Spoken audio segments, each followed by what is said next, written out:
Woodstock 50 looked like it was coming to Watkins Glen, and then the board there nixed it. Then they were looking for a new location, and it looked like Woodstock 50 was coming to Vernon Downs. Now, let's be honest here. They paid for all the acts. This is like you've paid for a show. Now you're simply trying to find a place to run the show. Well, the town of Vernon nixed it the other night. However, Woodstock 50, the organizers, are appealing, and apparently a pretty extensive appeal is what they're making an attempt to do. Jeff Gural is from Vernon Downs and is on the line. Good morning, Jeff. Thanks for calling in this morning. Good morning. Yeah, thanks. Thanks for having me. All right. If this thing doesn't happen at Vernon Downs, what kind of money will you have just watched float away? A lot of money. I mean, people have to understand that the reason, one of the main reasons I'm doing this, we've been trying for about 10 years to get some of these concert promoters to come up here and hold a festival. Because if you pay attention, these festivals are very successful. They're held in, there's a big one in Tennessee that my son goes to. He goes to all of them. Yeah. And we've had no success. We came close. We had Fish. We were able to do the Bruce Springsteen concert, which was a huge success, one of the best nights I've ever experienced, and there was no problems. Yeah, I heard that was really good. Yeah. When these guys ran into trouble, I got a call out of the blue from someone who knew that I was trying to get to pull one of these things off, and I said, yeah, if there's enough time, we would love to do it. So, I'm shocked, to be honest, because we went to the town a couple of weeks ago, and everybody was very supportive. And we called back and we said, yeah, we spoke to the town. They're on board. I knew it might be difficult to get the state on board because that's a bigger. But this is a big deal for a little. But you're town not. You're not. The resistance you're getting is not from the state at this point. It's no. It's local officials. Yeah. We've been working on this for weeks. Before the group that's doing this has been working on it for months. We're quite confident that we can pull it together, and people, it's annoying. I lose money at Vernon Downs. There's only two reasons that Vernon Downs is open, because I'm not allowed to race there, believe it or not. There's two reasons. I know how devastating it would be to the town of Vernon if the place closed, because just look around. Yeah. The economy of Vernon is not flourishing. And we provide year-round stabling for these horsemen, and then when the weather turns nice, we have a whole bunch that ship up from Florida. They come up here. They've got to hire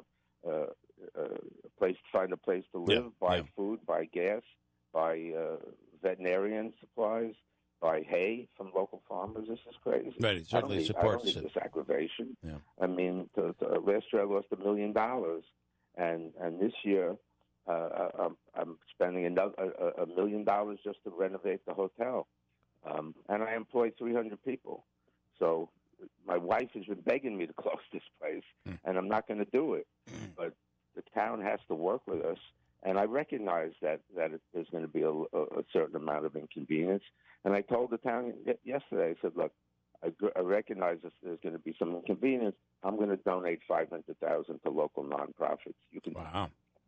You can pick which nonprofits you want the money to go to. Wow. And we'll do that. I love.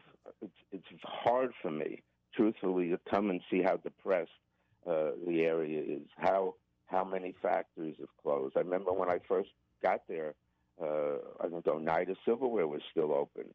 And I remember my wife and I went there when they closed. It was heartbreaking. They were like giving away the silverware. Yeah. This is crazy. I believe that if this event is successful, that we'll be able to do this every year, and every year I'll give away $500,000. Wow. I don't need the money. This is crazy. And Jeff, I have to say the acts that Woodstock has booked and already paid for are top. They're really top acts that are going to be coming to town here. Robert Plant, Jay-Z. This is And so one of the concerns is that 65,000 people. Not that Vernon Downs can't handle that, but because there's no camping, the community would not be able to handle hotel stays and that sort of thing. Which does make me wonder, how in the world does Syracuse ever pull off a football game or a basketball game when they do 35, 45,000 people? How does Watkins Glen do NASCAR? Right. Have you been to Watkins Glen? Yeah. I don't know, what do they get? How many? They get, a huge crowd for NASCAR. People find a way. I mean, and my guess is also this will be good for all the hotels in the area. I would also think that there'd be a lot of people that would come from Rochester, Buffalo, Syracuse, Albany, that would probably pick up and go home after the show was done. They might come each day. Sure. They might stay. They might go for only one day. I mean, you can buy a one-day pass. That's the way it used to work. And we're not going to. I don't believe we're going to get 65,000. I even offered. I said, "You want to, reduce the number of tickets we can sell to a smaller number." The guys I talked to, and my son is friendly with the guy who does Bonnaroo, which is a huge success. And he thought we'd get about 40,000 people. Right. Interesting. So we're willing to work with the town. But apparently everything was fine. But Monday night, a bunch of people came and yelled and screamed. Can you believe this? One guy said that he thought this was an insurance scam, and that I was doing it so that people would destroy the place, and then I'd have a reason to close, and I'd get paid money by the insurance company. I mean, this is the kind of idiot. I mean, I don't need this aggravation. Yeah. The only reason that this place stays open is because I know the impact it would have on the people working there. The losses are paid for from the profits of Tioga. So as simple as that. I could take the money myself. This is really disappointing. Talking to Jeff Gural from Vernon Downs, it's still up in the air because Woodstock is appealing. To have Woodstock 50 at Vernon Downs. So Woodstock 50 organizers, in a story for the Associated Press, told them in an email, and you kind of just alluded to this as well. I think you said everything was fine, and then Monday everything changed. In that email, Woodstock 50 organizers, not Vernon Downs, but they said there were unspecified political forces working against the festival. Do you believe that? And if so, who? I mean, I have no. I think the guy at Dibbles is the guy who said that it was an insurance scam. I guess we compete with them. The other thing is people understand. Like, for example, I have a wedding booked there that weekend, so I had to move it to Turning Stone, and it's going to cost the woman nothing. We said she's going to get it. So she was paying me $12,000 for a wedding. The same event at Turning Stone is $24,000. So we provide a low cost place for people to have high school graduations, weddings, that type of thing. This isn't. I don't need this aggravation. And here, think about this. So what happened? All of a sudden, after these people came and yelled and screamed, the town said, "Oh, you needed to give us 120 days notice in order to do it." Well, if that was the case, they should have just told us on day one. Right. We can't do it. It's not like this was a secret. It's not like some bill. We had the town code officer working hand in hand with us. You know what I mean? And now, they could have told us 70 days. When we submitted it, maybe there was 70 days to go. Somebody could have said, "Look, we'd love to have it. This would be great for the community, but it's not 120 days, and therefore you can't do it." Now all of a sudden they come up with, and it's we get along. The town goes out of their way to help us. I go out of my way to help them. People have to understand. When I got involved, this place was closed. It was bankrupt. The power company was about to turn off the electric. What year was that, Jeff? This was in 2006. Okay, I was going to say, I remember the day you reopened. I talked to you in your lobby for about 45 minutes. The cassette in my tape recorder ran out. That you stood there and you talked to me as long as you did. It was you used the cassette. It was incredible. Use those anymore. The people who were involved called me up and said, "Jeff, you're the only person who could possibly do this because you love harness racing. Nobody else. I mean, you don't have to be a genius to figure out opening a racino 5 miles from Turning Stone is pretty stupid. But the truth of the matter is, we were holding our own until the state came along and selected Lago. And when that happened, the Oneidas correctly, because the Oneidas got screwed on that deal. That should have never happened. Yeah. And they opened Point Place and Yellow Brick Road, and then on the other side, in Schenectady, they opened Rivers. So I'm surrounded by all these casinos. My revenues dropped from $42 million to $28 million. Wow. And I had to beg the state for help, and they passed a law this year after begging. They said, okay, we'll give you enough money to break even. Well, that's great.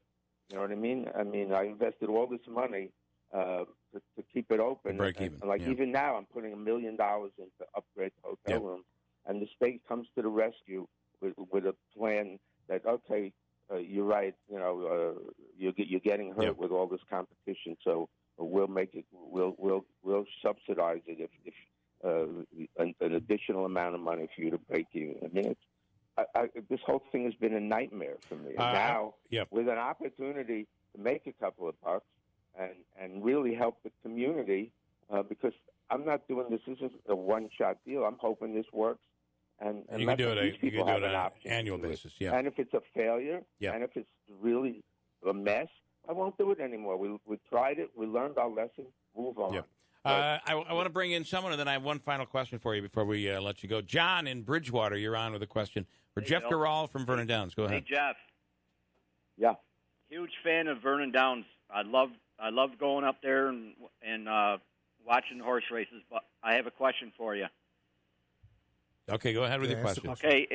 Earlier in the week, Sheriff, what's his name, Mayshill. Yep. Was on the news, and a big concern he said was safety and the traffic backup.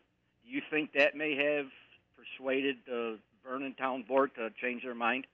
All right, I'm going to let you go, John, and you can listen to his answer. What are your thoughts on the concerns from Sheriff Mayshill and other officials here?